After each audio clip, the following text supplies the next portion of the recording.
자, 내 보험을 스스로 똑똑하게 챙겨볼 수 있게 활용 방법을 자세하게 알려드리겠습니다. 보험 전문가와 함께하는 톡톡클리어 지금 시작할게요. 오늘은 최길용 전문가님 스튜디오에 나와 계십니다. 어서 오십시오. 네, 안녕하세요. 자, 오늘은 노후 간병비에 대해서 말씀을 해주신다고요? 네, 맞습니다. 네, 요즘에 생활 환경도 좋아지고 의료기술이 발전하다 보니 예전에 비해서 평균 수명이 많이 길어졌습니다. 네.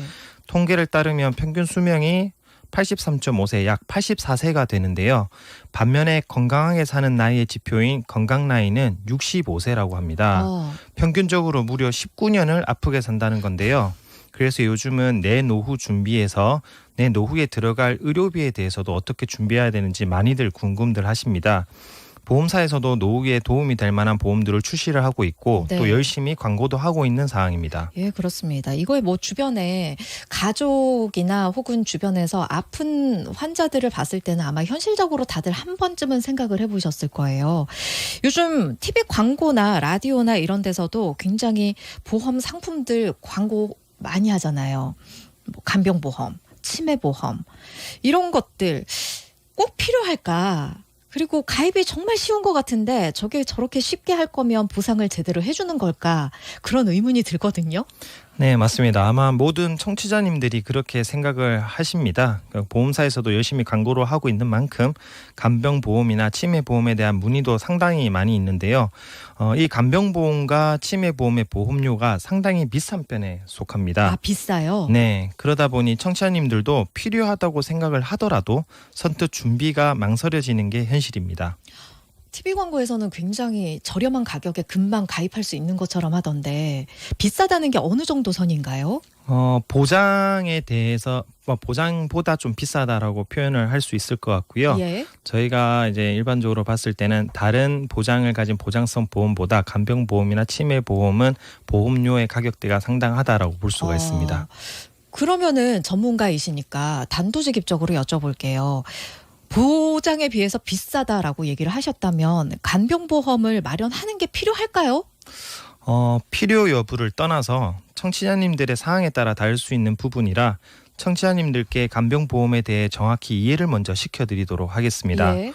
처음에 간병보험이 출시가 되었을 때는 청취자님들이 간병인이 필요한 경우 보험사에서 직접 간병인을 지원해주는 시스템이었습니다. 예. 갱신형 보험이었는데도 불구하고 선풍적인 인기를 끌었는데요. 갱신형이었어요? 네, 하지만 시간의 지남에 따라서 의료 시스템의 변화가 있었습니다. 바로 간병인이 필요로 하는 재활병원이나 네. 큰 수술을 진행하는 병원에서 자체적으로 간호간병통합서비스 맞아요. 병동을 운영을 하게 된 겁니다. 네. 개인보험으로 준비는 해놨지만 큰 효과를 보기 힘든 상황이 온 거죠. 그래서 요즘은 보험사에서도 보장을 일부 변경을 해서 간병 서비스를 활용을 하면 그 일수에 따라서 일정 금액을 지급을 하는 간병인 사용특약이라는 보험을 출시한 상황입니다. 네.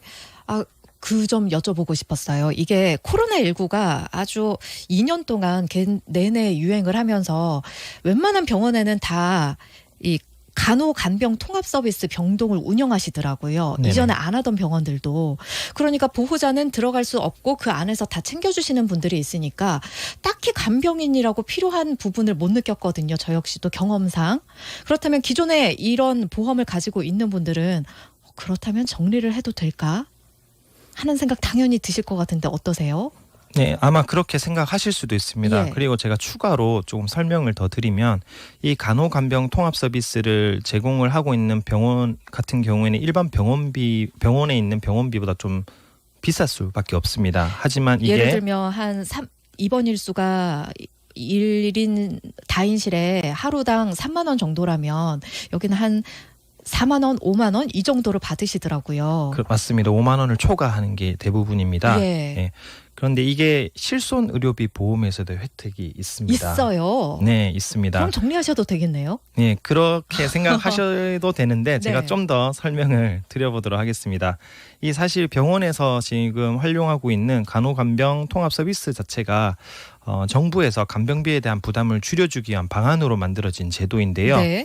국민건강보험공단의 요양급여 혜택도 있기 때문에 개인이 직접 간병인을 불러서 이용하는 것보다 가격도 저렴합니다. 네. 네. 더군다나 앞서 설명드린 대로 실비에서도 혜택이 있기 때문에 네. 크게 무리 없이 활용이 가능합니다. 대신에 간호간병 통합서비스 병동 자체가 1인실이나 2인실로 구성이 되어 있는 병원들도 있는데요. 예. 실비보험을 보면 기준 병실을 6인실이나 4인실로 보고 있기 때문에 1인실이나 2인실을 활용할 경우에는 초과되는 입원 비용에 대한 추가적인 개인 부담이 생길 수가 있습니다. 네.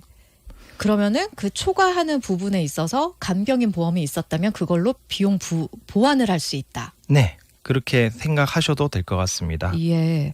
그러면은 내가 가지고 있는 보험에서 간병 비용을 대체할 만한 부분은 찾아본다면 뭐가 있을까요? 실비 이런 거 말고요.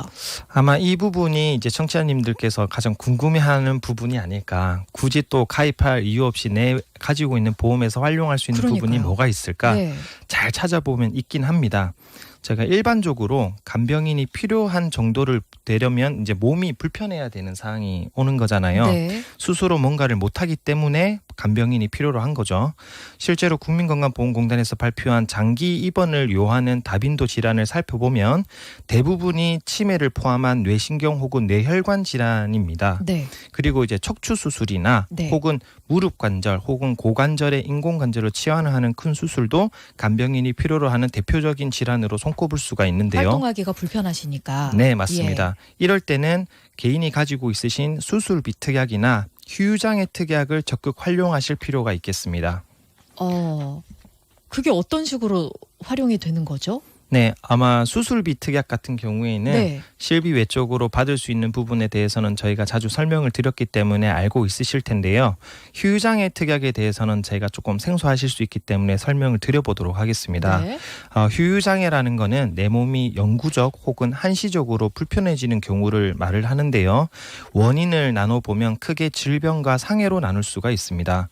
몸의 기능이 불편해질 정도의 큰 수술을 하거나 아니면 큰 사고 혹은 중대한 질병이 오게 되면 이 휴유장애 특약에서 상당한 보험금이 지급이 되게 되어 있습니다. 그러면은 그 비용으로 간병비를 보완할 수 있다. 네, 맞습니다. 제가 예를 좀 들어보면 네. 간단한 경추나 요추, 허리나 목에 디스크 수술을 하는 경우에도 경우에 따라서 최소 10%의 휴유장애로 인정이 되고요. 예. 심한 경우에는 최대 70%의 휴유장애까지 인정이 되는 경우가 있습니다. 예. 그럼 만약에 1억 원의 휴유장애 진단금이 준비가 되어 있다면 최소 1,000만 원에서 많게는 7천만 원까지 받을 수 있다는 겁니다. 무릎이나 고관절의 인공관절 치환술도 예전에는 한 관절당 30%의 휴유장애로 인정이 됐고요. 2018년도에 약관이 변경이 되면서 현재는 한 관절당 20%의 휴유장애로 인정이 됩니다. 이 보험금을 받으셔서 간병비를 충당하는 것도 꽤 괜찮은 방법이다라고 말씀드릴 수 있겠습니다. 네. 지금 질문을 주신 분이 있어요.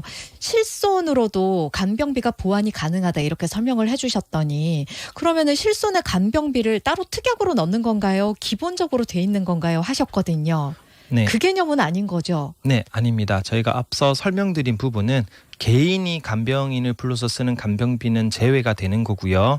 그 병원 자체로 간병간호 통합 서비스를 제공을 하고 있는 병원에서 병원비의 일체를 보험사에 있는 실손보험에서 대체를 할 수가 있다라고 볼 수 그렇게 이해하시면 될 것 같습니다. 예.